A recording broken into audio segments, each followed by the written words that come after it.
ভারতের সাথে পাঙ্গা নেওয়া মোটেই সহজ কাজ নয়। সেটা আবার টের পেলেন মার্কিন প্রেসিডেন্ট ডোনাল্ড ট্রাম্প। ভারতের বিরুদ্ধে কাঁটা ছুঁড়তে গিয়েই নিজেরাই জড়িয়ে গেলেন ফাঁদে।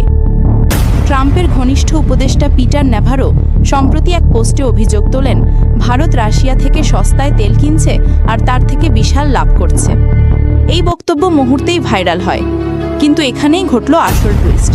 এলন মাস্কের মালিকানাধীন প্ল্যাটফর্ম এক্স বা টুইটারে চালু থাকা কমিউনিটি নোটস সেই অভিযোগকে সরাসরি ভুয়ো প্রমাণ করে দিল।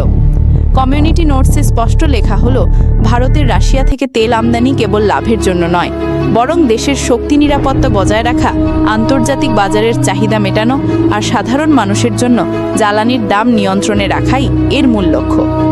এই ফ্যাক্ট চেকের পর এলন মাস্ক নিজে প্রতিক্রিয়া জানিয়ে লিখলেন, people decide the narrative, no exceptions.